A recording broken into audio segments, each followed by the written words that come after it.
हनुमान जी की दया दृष्टि, उनकी करुणा, उनके अनुग्रह, उनकी कृपा से आज बालकांड का समापन है। रामचरितमानस का अब अयोध्या कांड आरंभ होगा, किंतु उस बीच हमने हनुमान जी से 7 दिन की छुट्टी ले ली कि हमें जरा थोड़ा सा विश्राम चाहिए। तो हनुमान जी ने कहा ठीक है, दे देते हैं 7 दिन की छुट्टी। 7 दिन तक रामचरितमानस का अयोध्या कांड मत आरंभ करो, लेकिन एक छोटा सा काम है वह भी कर लो। हम बोले क्या है, कहिए।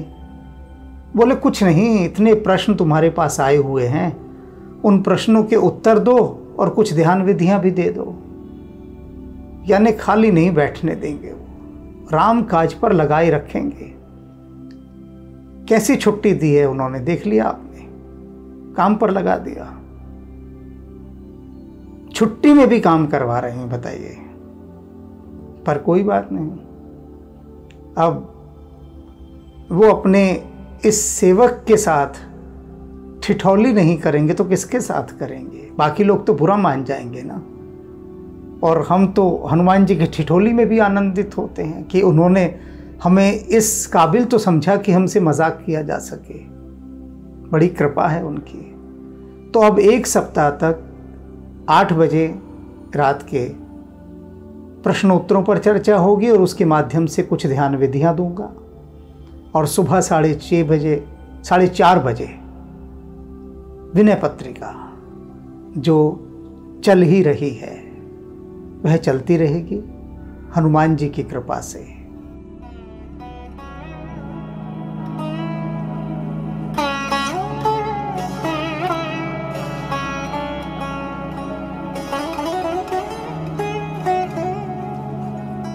आप सभी के हृदय में विराजमान परमात्मा को मेरी राम राम। बालकांड की गंगा बहती बहती अपने सागर तक पहुंच गई है। आज एपिसोड 202 है, 202, और बालकांड की गंगा अब सागर में समा जाएगी। पुनः नूतन गंगा का अवतरण होगा अयोध्या कांड के साथ। आज जो प्रसंग है वह सार है पूरे बालकांड का। उसे बहुत गहराई से भीतर तक उतारिएगा। प्रसंग क्या चल रहा है अभी कि राम की सभी माताएं उनसे पूछ रही हैं कि तुम इतने सुकोमल सुकुमार हो राम, सुदर्शन हो,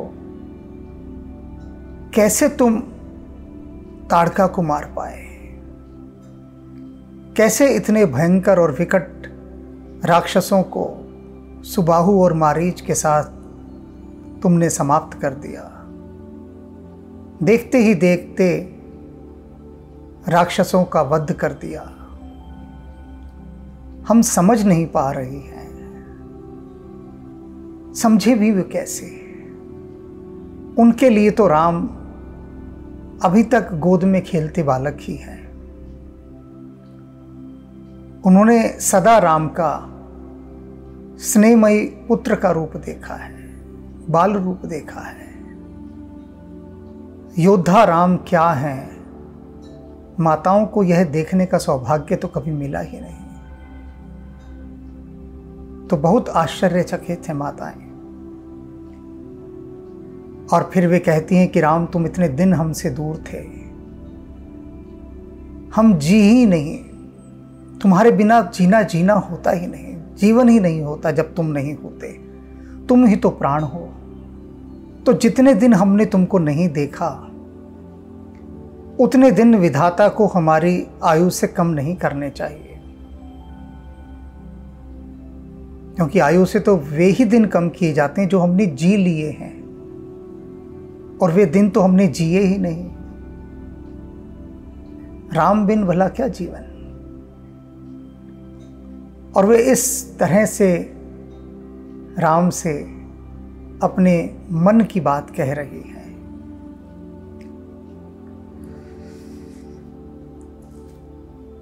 राम प्रतोषी मात सब कहीं विनीत बरबैन। माताओं की ये बातें सुनकर राम ने बहुत विनम्रता के साथ मधुर वचन में उनको हर प्रकार से समझाकर संतुष्ट किया, तृप्त किया। सुमिर शंभु गुर विप्रपद किए नींद बसनैन। और उसके बाद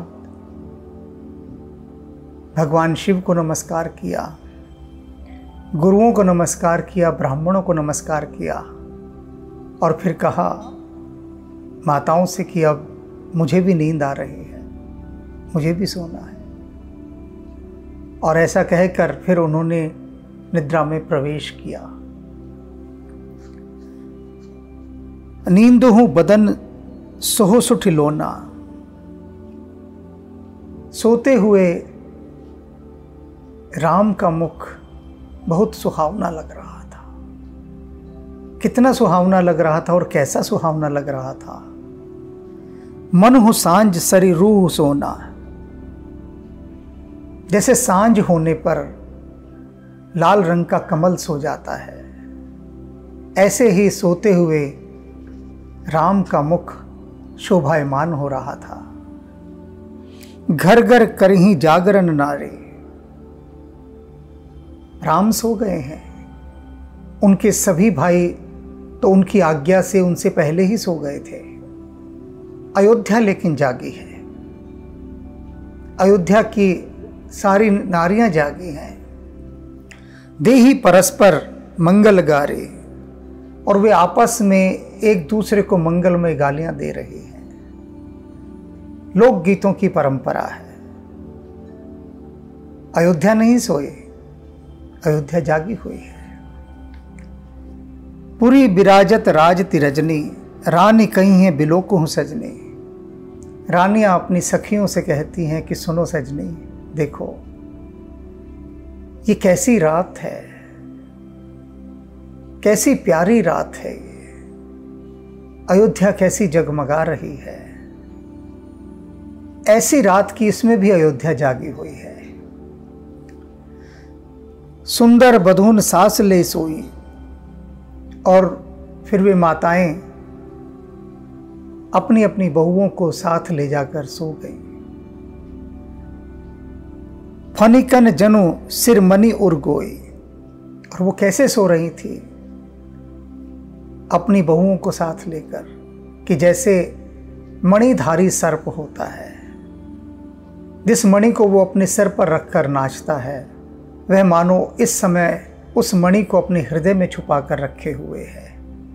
ऐसे अपनी बहुओं को अपने हृदय में छिपाकर वे माताएं सो गई। प्रातः पुनीत काल प्रभु जागे। ब्राह्म मुहूर्त में राम जाग गए। अरुण चूड़ बर को बोलन लागे। मुर्गों का बोलना शुरू हो गया सुबह के समय।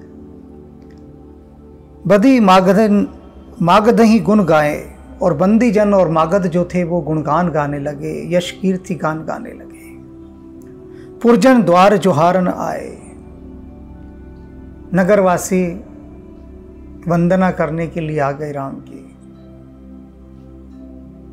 बंदी विप्र सुर गुरु पितु माता। पाई आशीष मुदित सब भ्राता। सभी भाइयों ने प्रसन्न होकर ब्राह्मणों, गुरुओं, माता पिताओं और जितने भी वंदनीय जन आए थे उन सब का आशीर्वाद प्राप्त किया। जननी है सादर बदन निहारे। सब उन माताओं ने उनके मुखों को देखा। भूपति संग द्वार पग धारे।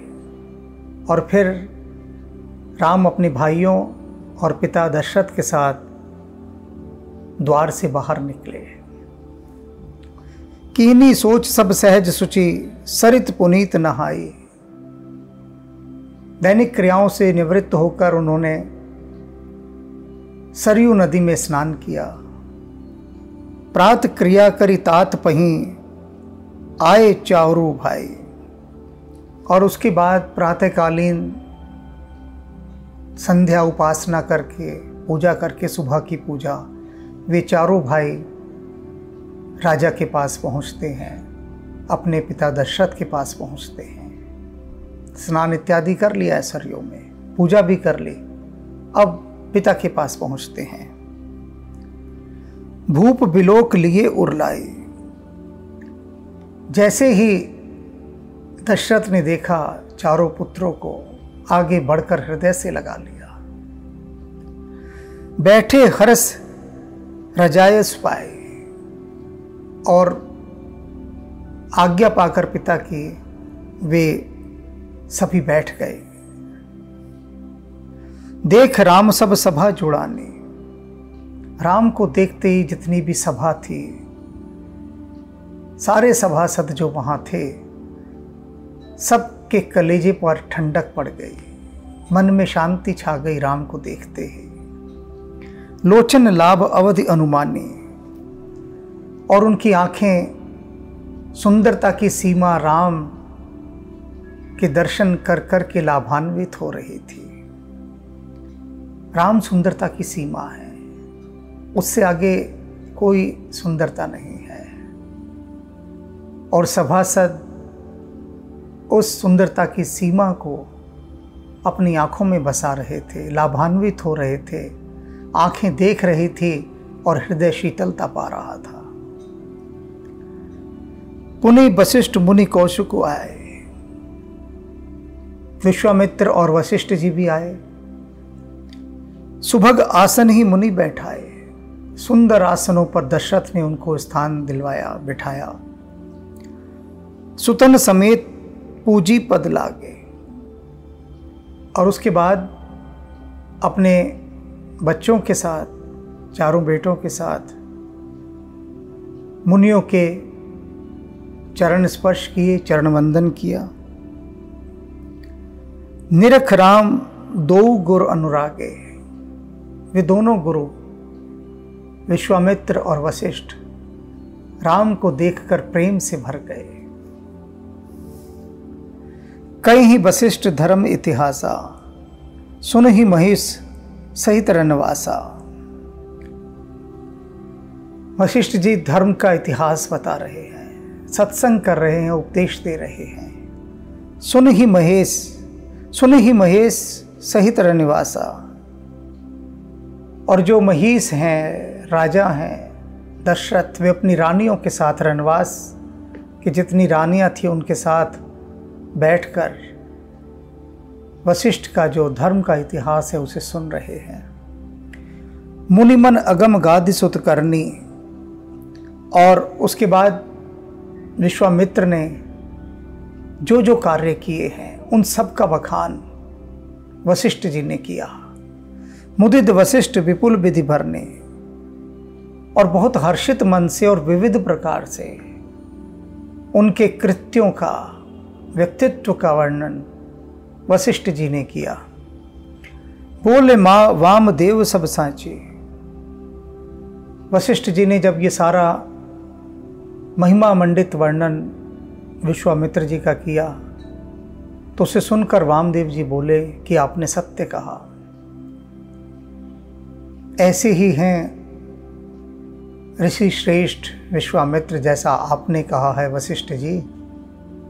वामदेव जी ने उस पर अपनी मोहर लगाई। कीरत कलित लोक तिहुमाची। कि विश्वामित्र जी की जो कीर्ति है वो तो तीनों लोक में विख्यात है।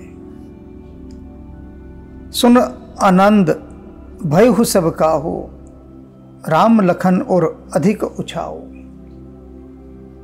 वशिष्ठ जी ने जब विश्वामित्र की महिमा का बखान किया तो उसे सुनकर सारी सभा बहुत प्रसन्न हुई, सुख पाया सभा ने। किंतु राम और लक्ष्मण ने तो विशेष आनंद और उत्साह पाया। वे अन्य लोगों से अधिक उत्साह में भर गए विश्वामित्र की महिमा सुन के, क्योंकि राम को जो भी मिला विश्वामित्र से मिला, और विश्वामित्र के साथ राम और लक्ष्मण ने तो यात्रा की है, लंबी यात्रा की है। उनको हृदय की गहराइयों से जाना है। जितने सभासद हैं वे तो सिर्फ शब्द सुन रहे हैं वशिष्ठ के, और शब्दों की महानता को सुनकर प्रसन्न हो रहे हैं, लेकिन राम और लक्ष्मण इन्होंने तो विश्वामित्र को जिया है, पल पल उनके साथ रहे हैं। तो उनके आनंद और उत्साह का तो कहना ही क्या। मंगल मोद उछाह ने जाहि दिवस एहि भांति। मंगलमय जो उत्सव हो रहे हैं हर रोज हो रहे हैं और बढ़ते ही जा रहे हैं। पूरा दिन ऐसे ही चला जाता है। जाहि दिवस एहि भांति, उत्सवों में ही दिन के दिन बीत रहे हैं। उमगी अवध आनंद भर अधिक अधिक अधिकाति। उमंग में भरकर, आनंद में भरकर वह जो अवधपुरी है उसमें सुख की लहरें अधिक अधिक और अधिक बढ़ती ही जा रही हैं, कम नहीं हो रही। आनंद बढ़ता ही जा रहा है नित्य। सुदिन सोधिकल कंगन छोरे। सही दिन देखकर, शुभ मुहूर्त देखकर उन भाइयों के कंगन खोले गए जो विवाह से पहले बांधे जाते हैं हाथ में। मंगल मोद विनोद न थोरे। मंगल आनंद जो था न थोरे, कम नहीं था, वो अधिक ही अधिक था। नित नव सुख सुर देखि सिहाई। प्रतिदिन इस तरह के सुखों को बढ़ता हुआ देखकर देवता भी उसे सराहने लगे, चाहने लगे। देख रहे हैं देवगण कि अयोध्या में राम के विवाह के अवसर पर क्या समा बंधा हुआ है, क्या उत्सव चल रहा है। जो भी आ रहा है राम और सीता के दर्शन करके सौभाग्य को अपने सराह रहा है। और देवता तो बार बार नहीं जा सकते, उनकी सीमा है। तो देवता ब्रह्मा जी से क्या कहते हैं? अवध जन्म जाचे ही विध पाही। विधाता से याचना कर रहे हैं कि हमें अयोध्या में जन्म दे दो ना, हम जन्म ले लेंगे अयोध्या में। तो ये जितनी सुख की लीला हो रही है उसके साक्षी तो हो जाएंगे, नयन भर के उसको देख तो लेंगे। इस प्रकार से देवता भी अयोध्या में जन्म लेने के लिए विधाता से याचना कर रहे हैं। विधाता इतनी सहजता से जन्म नहीं देते हैं। सोचिए जो राम के गिर्द हैं इस समय लोग, उन्हें देख पा रहे हैं, छू पा रहे हैं। कैसे पुण्य रहे होंगे उनके कि अभी इन देवताओं को भी इतने पुण्य प्राप्त नहीं हुए कि वे राम के उस युग में पहुंचकर उनके साथ जन्म लेकर उनको दर्शन का लाभ उनका उठा सके। देवताओं को भी उपलब्ध नहीं है। तरस रहे हैं देवता।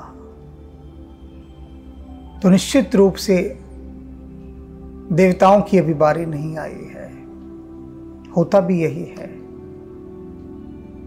कि देवताओं को भी जन्म लेने के लिए प्रतीक्षा करनी पड़ती है। वे भी चाहते हैं कि हमारा जन्म हो और जहां प्रभु अवतरित हुए हों हम वहां जाकर अपने होने को कृतार्थ करें, धन्य करें।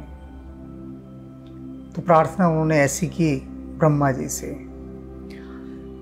विश्वामित्र चलन नित चाहिए, विश्वामित्र जी रोज कहते हैं कि मुझे जाना है, प्रतिदिन, कि बहुत दिन हो गए, अब मुझे अपने आश्रम लौटना है। राम सप्रेम विनय बस रहे हैं, लेकिन राम कहते हैं नहीं गुरुदेव, अभी थोड़ा समय और रुक जाइए। और राम के प्रेम के वशीभूत होकर विश्वामित्र फिर रुक जाते हैं। तब भी ऐसा हुआ था जब बारात जनकपुर गई हुई थी। दशरथ रोज कहते थे जनक से कि अब हमें चलने की अनुमति प्रदान करें, तो जनक अपने प्रेम के वश उनकी बात रख लेते थे अपने पास ही, जाने ही नहीं देते थे, कहते थे नहीं अभी रुको। वही यहाँ हो रहा है। अब राम विश्वामित्र को नहीं जाने दे रहे हैं, हर बार प्रेम के वशीभूत होकर रोक लेते हैं। दिन दिन सैगुण भूपति भाओ, देख सरा महामुनि राव।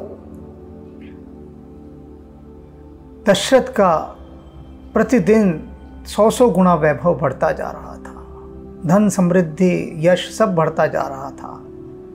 और इसको देखकर देख सरा महामुनि राव, विश्वामित्र बहुत सराहते हैं, बहुत प्रशंसा करते हैं, बधाई देते हैं दशरथ को।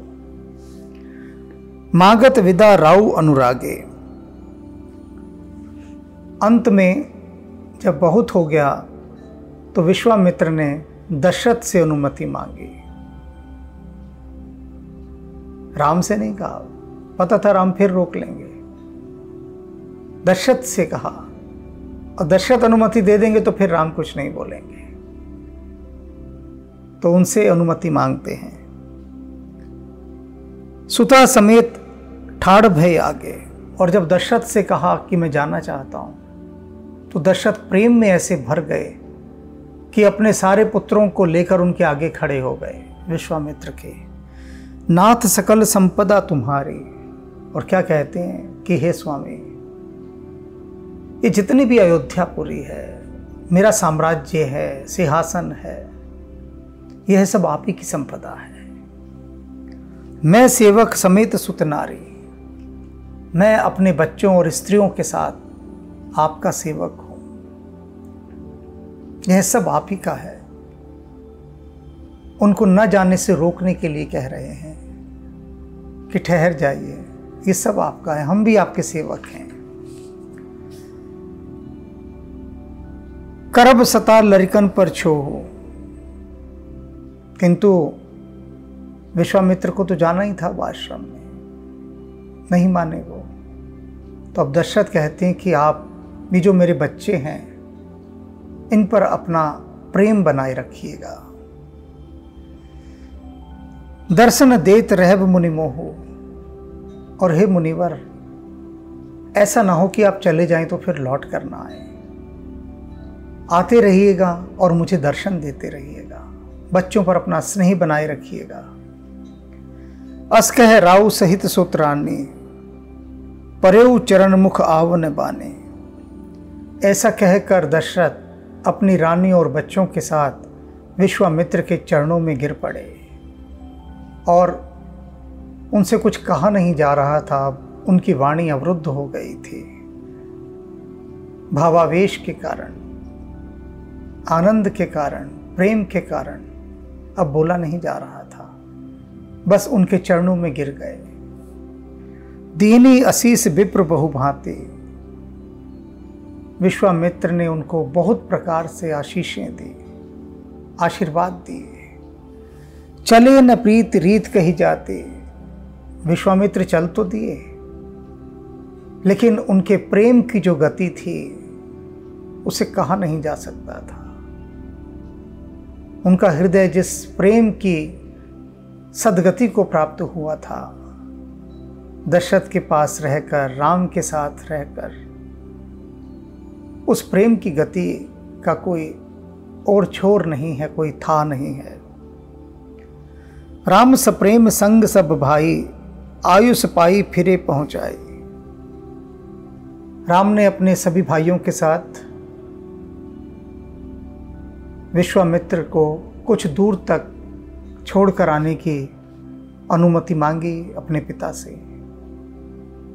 कुछ दूर तक वे गए, विश्वामित्र को छोड़ने।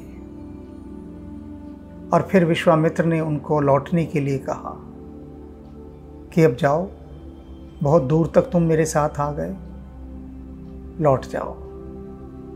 राम अपने भाइयों सहित फिर लौट जाते हैं। राम रूप भूपत भगत ब्याह उछा आनंद, जात सराहत मन ही मन मुदित गाधि कुल चंद। वे जो गाधि कुल के चंद्रमा है विश्वामित्र, वे जा रहे हैं और मन ही मन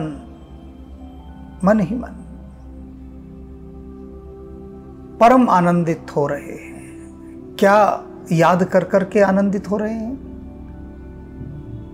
राम का रूप, राम रूप भूपत भगत, राजा की भक्ति की, दशरथ कितनी भक्ति भाव से उनके प्रति रहे।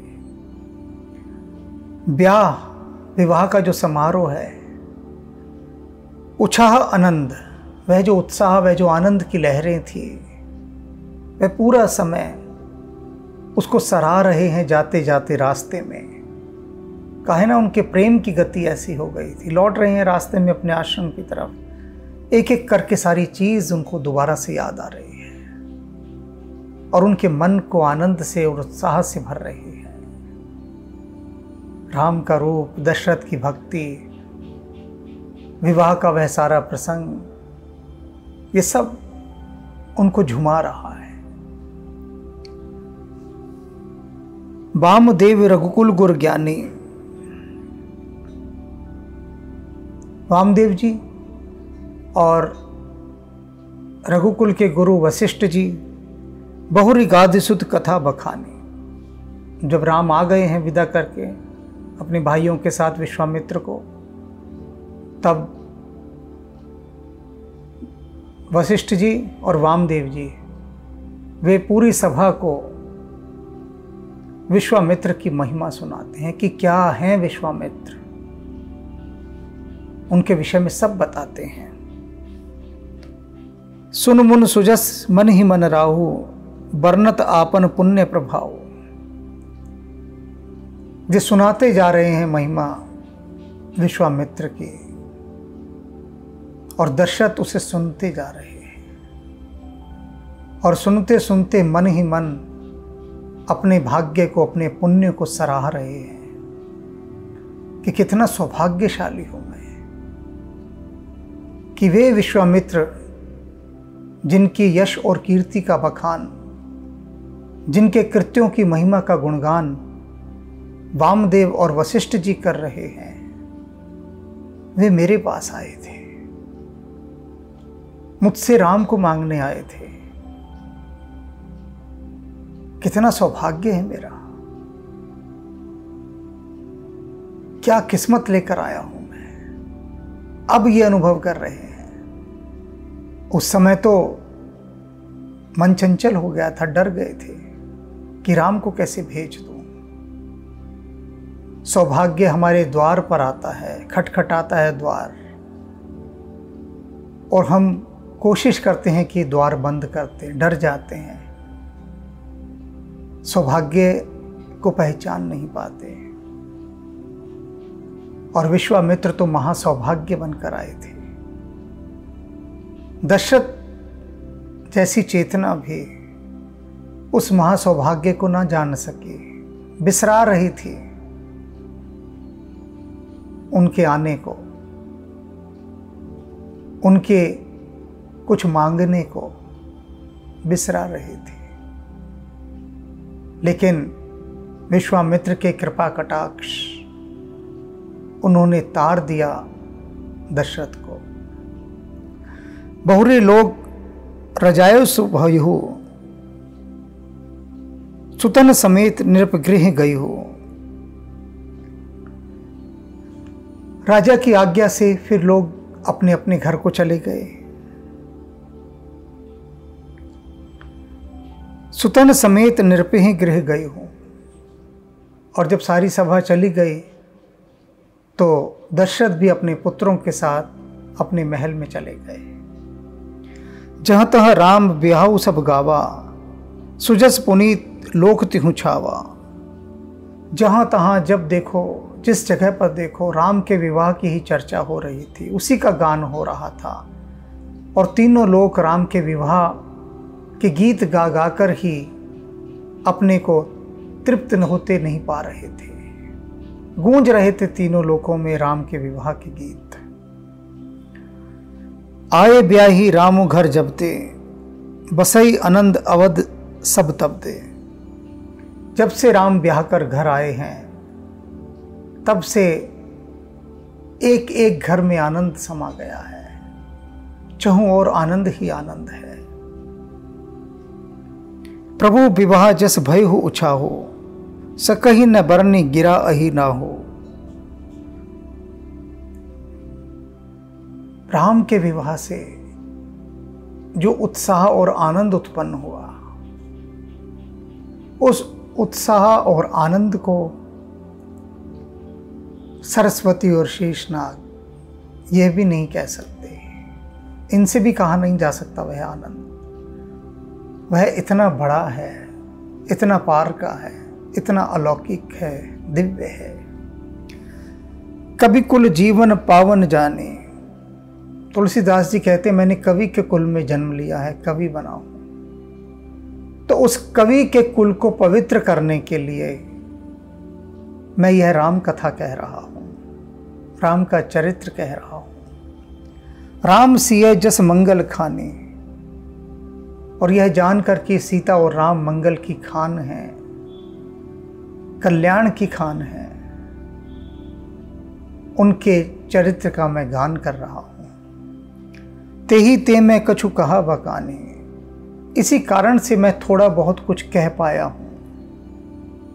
सभी तो कहे नहीं, कुछ कह पाया हूं। करण पुनीत हेतु निजबाने।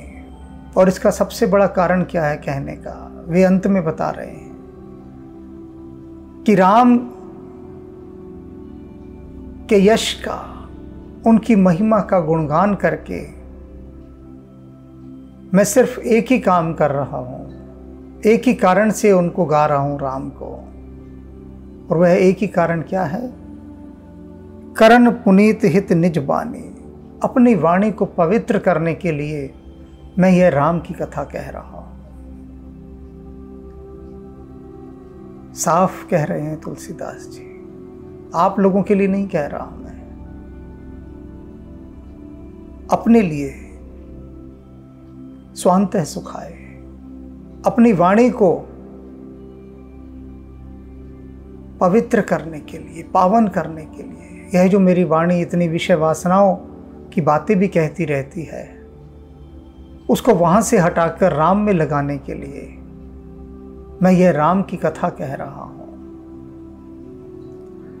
निज गिरा पावन करन, कारण राम जस तुलसी कहो।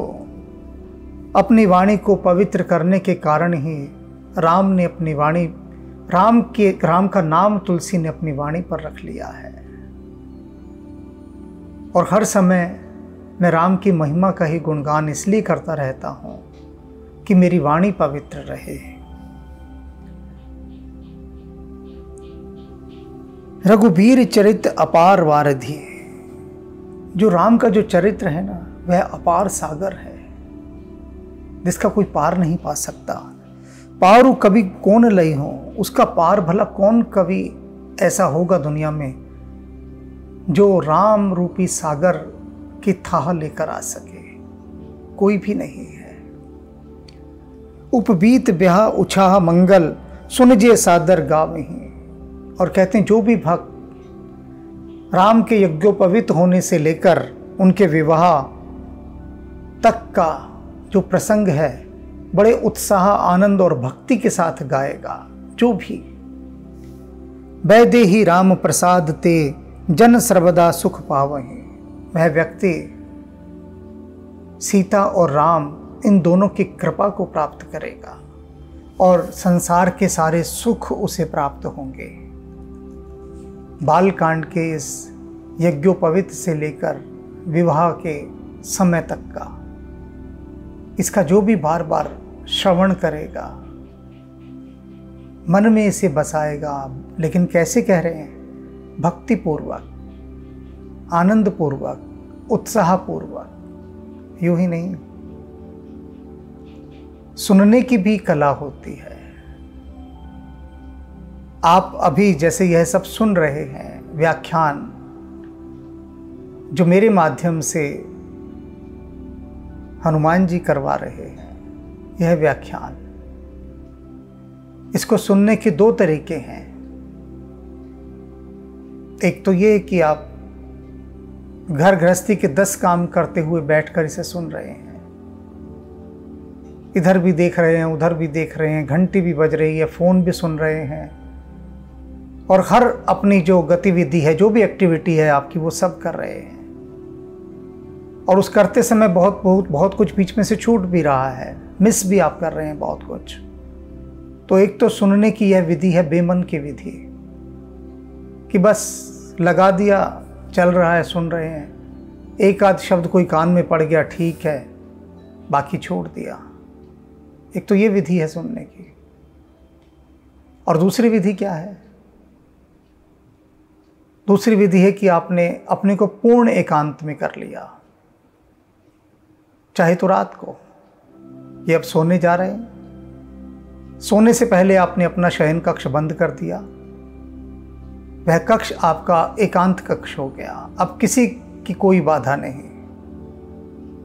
और उसके बाद आपने ये व्याख्यान लगाया, और व्याख्यान को आप पूरे भाव से सुन रहे हैं, बैठकर रसलीन होकर। रात का समय है, आपको कोई चिंता नहीं कि घर की घंटी बजेगी, फोन की घंटी भी कम बजती है रात को कि वो भी बजेगी। तो रात के उस गहन सन्नाटे में, महा एकांत में आप सुन रहे हैं भक्ति भाव और आनंद और उत्साह के साथ, क्योंकि आपका मन अब बाकी गतिविधियों से हट गया है।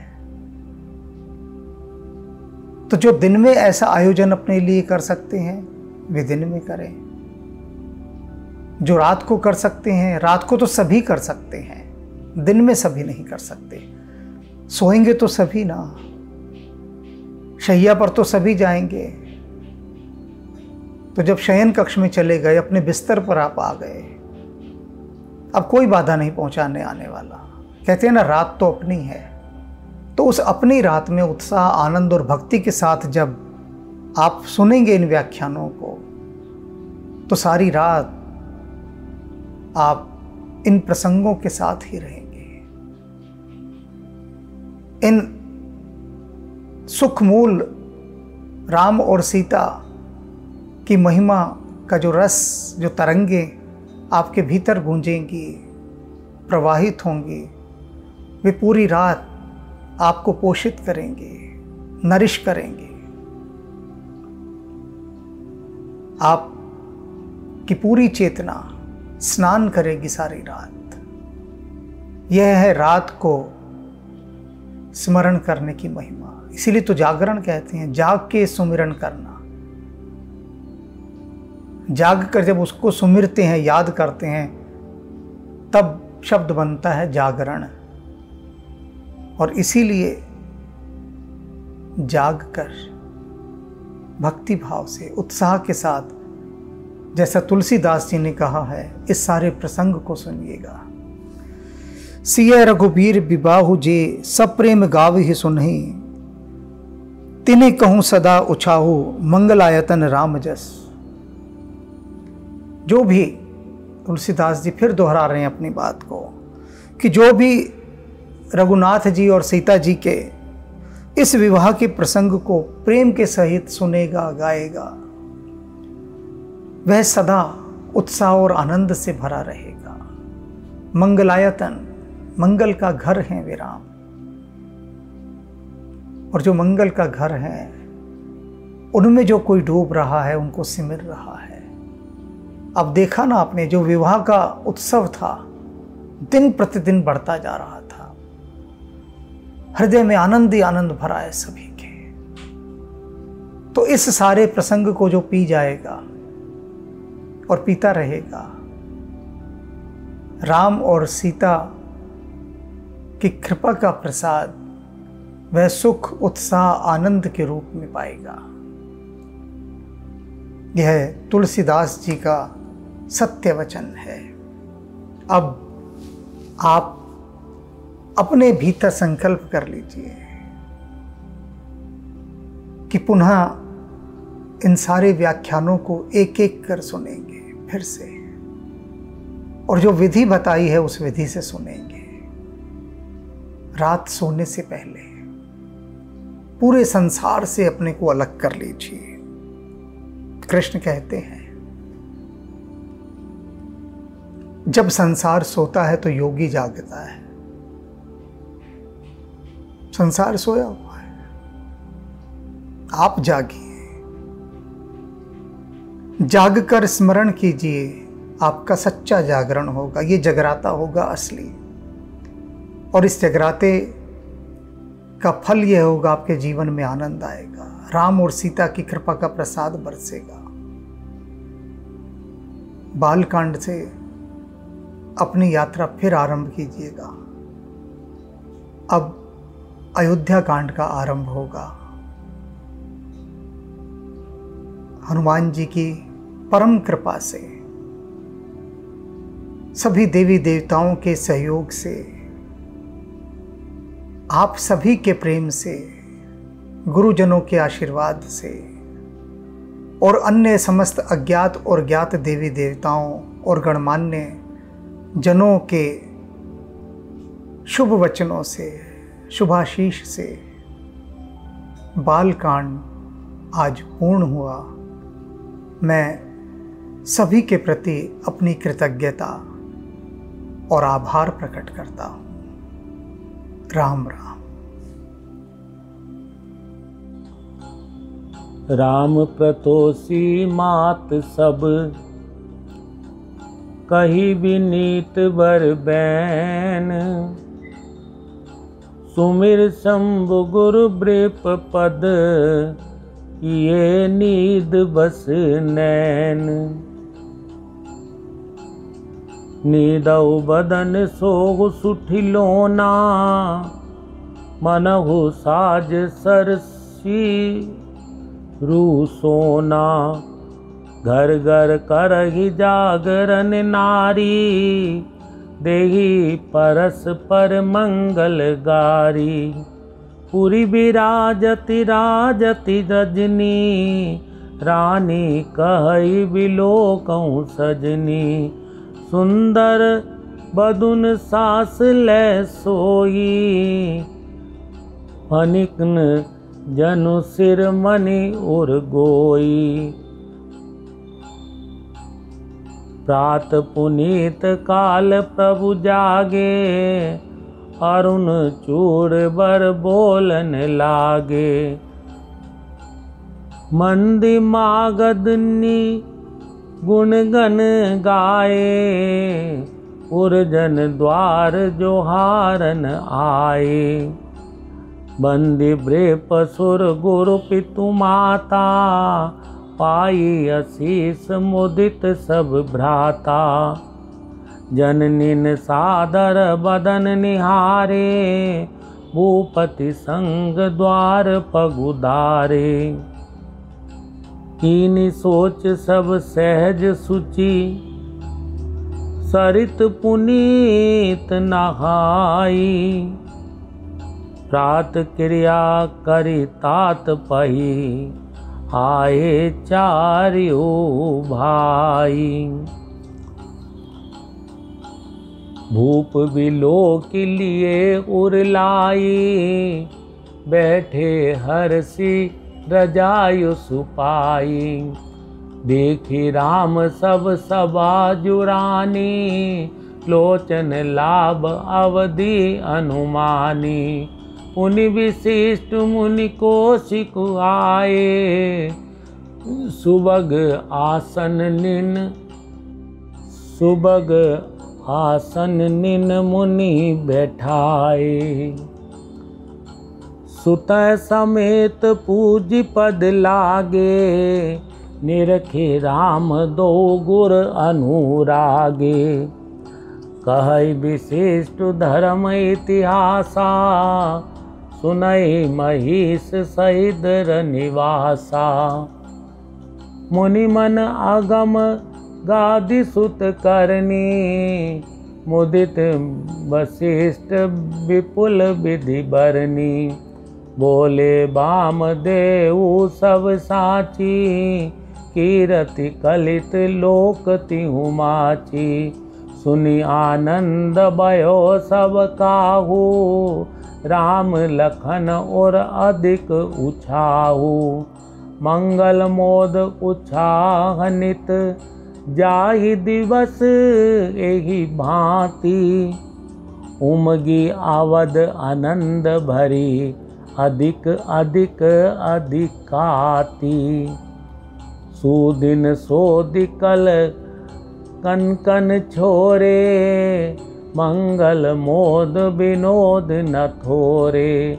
नित नव सुख सुर देखि सिहाई, अवध जन्म जाचै विधि पाही। विश्वामित्र चलन नित चही, राम सप्रेम विनय बस रही। दिन दिन सैगुन भूपति भाऊ, देखि सरा महामुनि राऊ। मागत विदा राऊ अनुरागे, सुतन समेत ठार बे आगे। नाथ सकल संपदा तुम्हारी, मैं सेवक समेत सुत नारी। करब सदा लरिकन पर छोहू, दर्शन देत रहब मुनि मोहू। अस कहि राहु सहित सुत रानी, परेउ चरण मुख आव न बानी। दीन आशीष ब्रीप बहुभांति, चले न प्रीति रीति कही जाती। राम सप्रेम संग सब भाई, आयुष पाई फिरे पहुँचाई। राम रूप भूपति भगाती, ब्याहु उछाऊ आनंदु। जात सराहत मन ही मन, मुदित गादि कुल चंदु। वामदेव रघुकुल गुर ज्ञानी, बहुरी गादि सुत कथा बखानी। सुनि मुनि सुजस मनहि मन राऊ, बरनत आपन पुण्य प्रभाऊ। बहुरे लोग रजायुष भयऊ, सुतन समेत नृपति गृह गयऊ। जैते राम ब्याहु सब गावा, सुजस पुनीत लोक तिहु छावा। आए ब्याही राम घर जब ते, बसई आनंद अवध सब तब ते। प्रभु बिहा जस भयो उछाहू, सकई न बरन गिरा अहि नाहू। कवि कुल जीवन पावन जानी, राम सिय जस मंगल खानी। तेहि ते मैं कछु कहा बखानी, करत पुनीत हेतु निज बानी। निज गिरा पावनि करन कारण, राम जस तुलसी कयो। रघुबीर चरित अपार बारिधि, पारु कवि कोने लयो। उप बीत ब्याह उछाह मंगल, सुनि जे सादर गावही। वह देहि राम प्रसाद, तेजन सर्वदा सुख पावही। जे सप्रेम गावई सुनहि, सिय रघुबीर विबाहु। मंगलायतन राम जस, तिन कहूँ सदा उछाहू। इति श्रीमद् रामचरितमानसे सकल कलि कुलुष विध्वंसने प्रथम सोपान समाप्त। बालकांड समाप्त।